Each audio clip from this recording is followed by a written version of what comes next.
Payment method, instalment method, purchase of on debenture in open market और conversion method. तो आज हम सबसे पहले कौन सा करेंगे, लंप सम पेमेंट मेथड। तो इन लंप सम पेमेंट मेथड कंपनी क्या करती है कि इकट्ठे एक ही बार में पेमेंट करती है डिबेंचर होल्डर को, ठीक है, डिबेंचर होल्डर को वन टाइम पेमेंट करती है, लेकिन इसके लिए सेबी के कुछ रूल्स हैं। सबसे पहला रूल क्या है इसका कि डिबेंचर रिडेम्पशन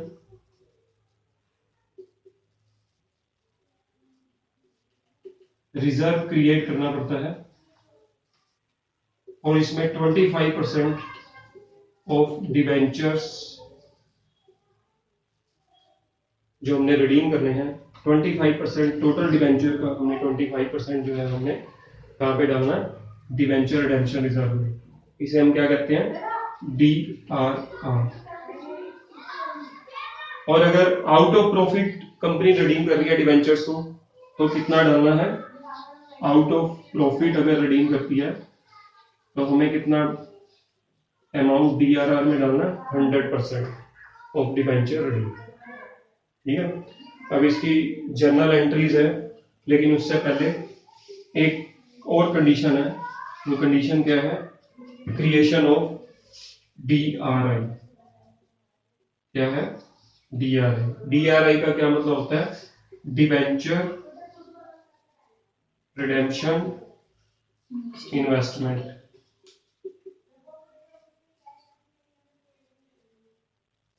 तो जो कंपनी डिबेंचर को रिडीम करना चाहती है, जितने डिबेंचर रिडीम करने हैं उसका 15%, जितने आपको डिबेंचर रिडीम करने हैं जितने अमाउंट के, उसका 15% डिबेंचर रिडेम्पशन इन्वेस्टमेंट में हमने इन्वेस्ट करना।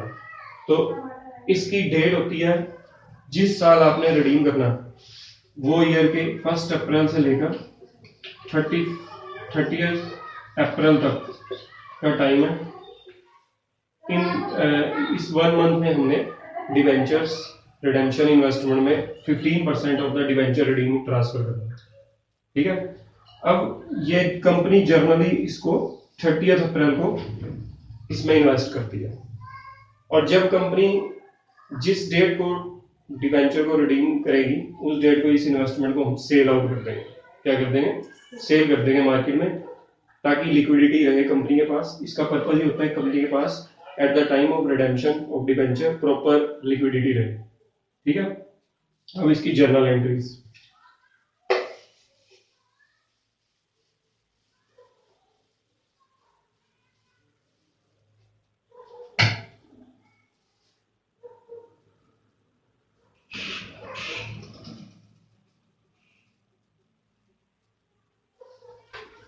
सबसे पहली एंट्री क्या होगी, जब डिबेंचर रिडेम्पशन रिजर्व क्रिएट होगा, आउट ऑफ प्रॉफिट क्रिएट हो रहा है या आप जो है तो दो कंडीशन है, 25% और 100% वाली। आउट ऑफ प्रॉफिट होता है तो कितना परसेंट डालना पड़ता है, 100%। और इसकी जनरल एंट्री होती है surplus in statement of P&L account debit to debenture redemption reserve account. Second इसकी जनरल एंट्री होगी जब डिबेंचर्स को रिडीम करेंगे, उससे पहले, रिडीम करने से पहले हमें 30 अप्रैल को DRI क्रिएट करना, debenture redemption investment account debit to bank account. फिर उसके बाद हमने at the time of redemption of debenture हमने इस इन्वेस्टमेंट को सेल कर देना। तो इसकी जनरल एंट्री बनेगी bank account debit to debenture redemption investment account. ये 15% होगा जी, और ये कितना होगा, 25%, ठीक है। उसके बाद अब हमने नेक्स्ट एंट्री करनी है, डिबेंचर को रिडीम करना है। तो उसकी जनरल एंट्री क्या बनेगी,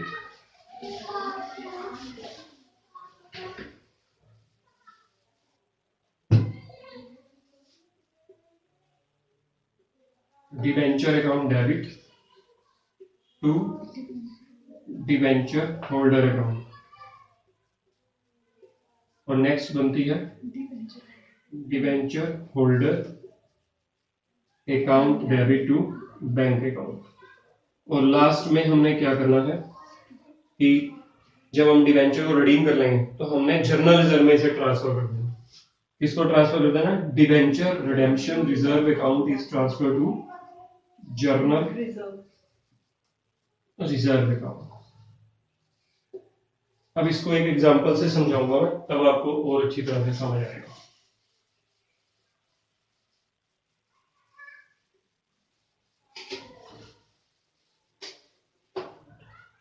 सपोज एक कंपनी ने 5 लाख रुपीस के डिवेंचर को रिडीम करना, रुपीस 5 लाख, ठीक है, और रिडीम की डेट है 30 जून 2016। तो सबसे पहले कंपनी क्या करेगी? ऑन 30 अप्रैल 2016 को सबसे पहले हमने क्या करना? DRI में अमाउंट ट्रांसफर करनी है। DRI क्या होता है? Debenture redemption investment. तो DRI account debit to bank account. कितना ट्रांसफर करना? 5 लाख का 15%, ये आ जाएगा आपका 75,000। उसके बाद हमने क्या करना है कि जिस डेट को हमने इसे रिडीम करना, किस डेट को रिडीम करना? 30 जून को। 30 जून को हमने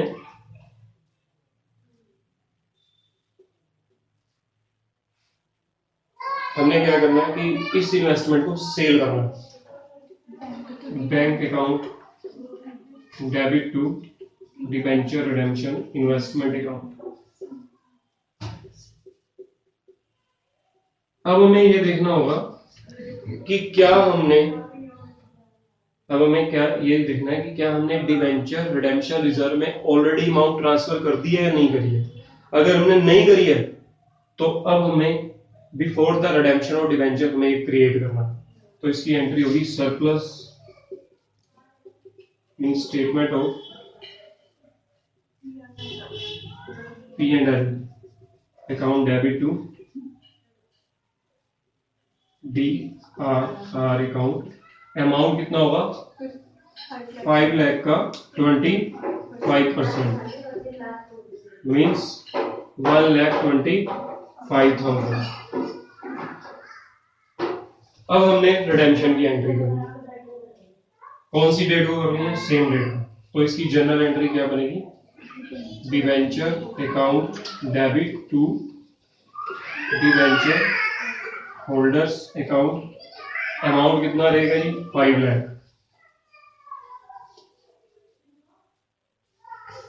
और उसके बाद next debenture holders account debit to bank account.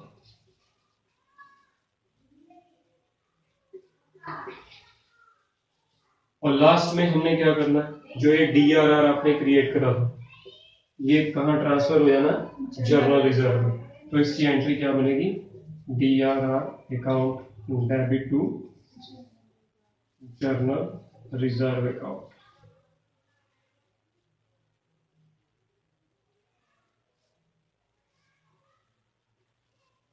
हमने ये ध्यान रखना है कि अगर टोटल डिवेंचर कंपनी के सपोज 5 लाख के हैं, लेकिन कंपनी अगर रिडीम कर रही है ओनली 4 लाख के डिवेंचर, तब इस केस में जब तक सारे डिवेंचर रिडीम नहीं होते तब तक हम जनरल रिजर्व में अमाउंट ट्रांसफर नहीं करेंगे। जब सारे डिवेंचर रिडीम हो जाएंगे तभी हम जनरल रिजर्व में अमाउंट को ट्रांसफर करेंगे।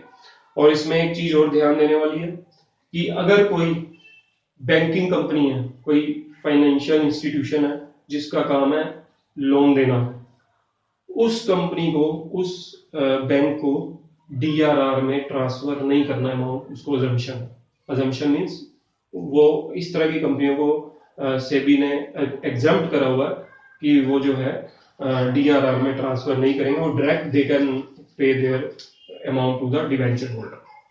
नेक्स्ट क्वेश्चन है डिवेंचर रिडीम हो रहे हैं 10 लाख रुपीस के एट 5% प्रीमियम पर, और कंपनी इन्वेस्ट कर रही है DRI में 10% पर एनम इंटरेस्ट पर।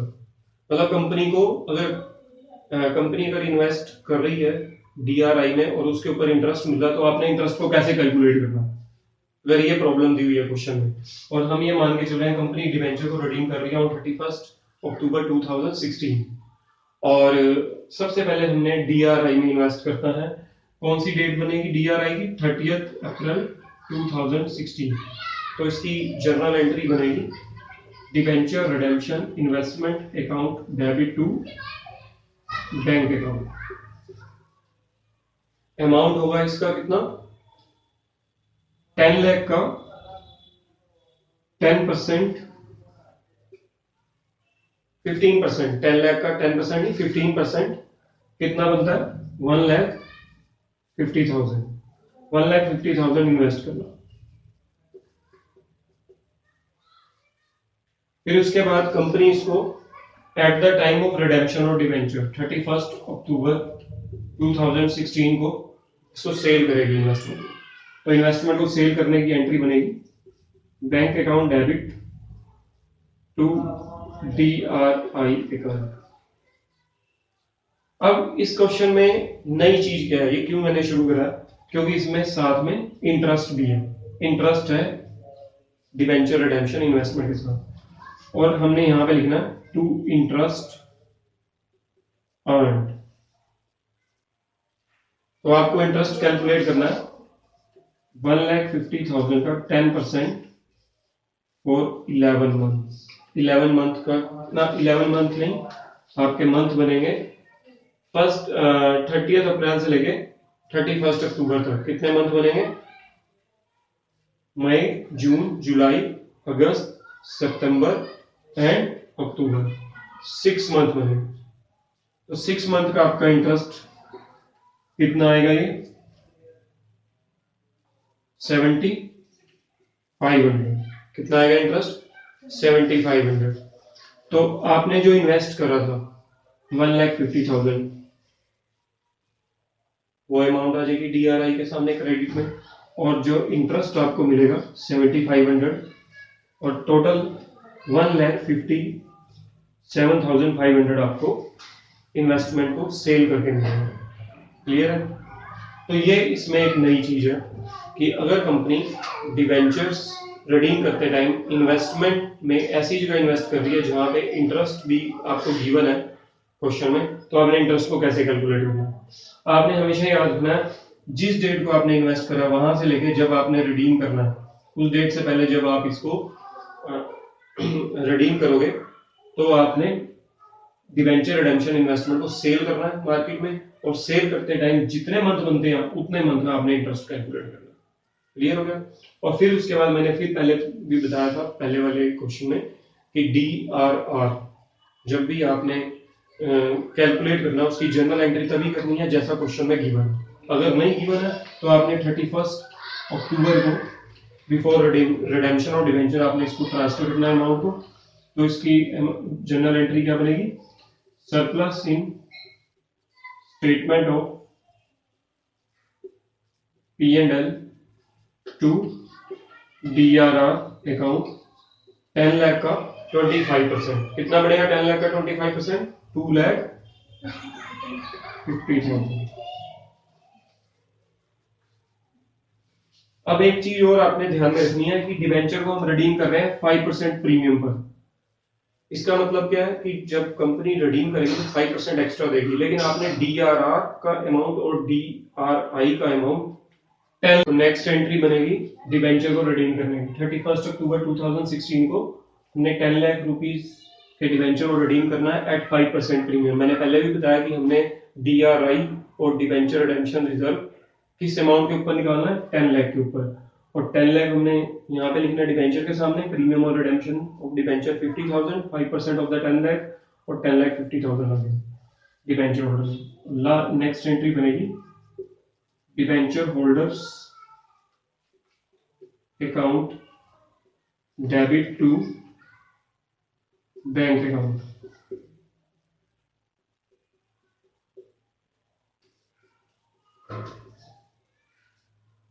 और लास्ट में हमने DRR को ट्रांसफर कर देना कहां पर, जर्नल रिजर्व में।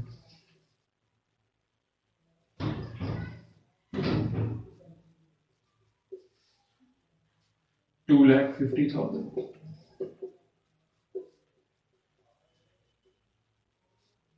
तो ये था हमारा लमसम मेथड। Thank you.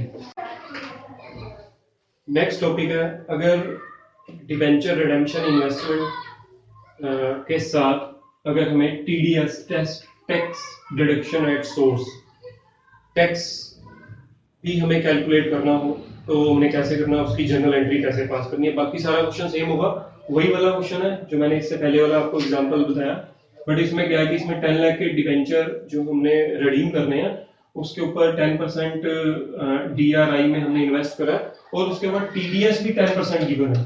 तो फर्स्ट एंट्री तो वही रहेगी 10 लाख का 15%, 1,50,000। फिर उसके बाद जो TDS है उसकी एंट्री की वजह से ये वाली एंट्री चेंज हो जाएगी।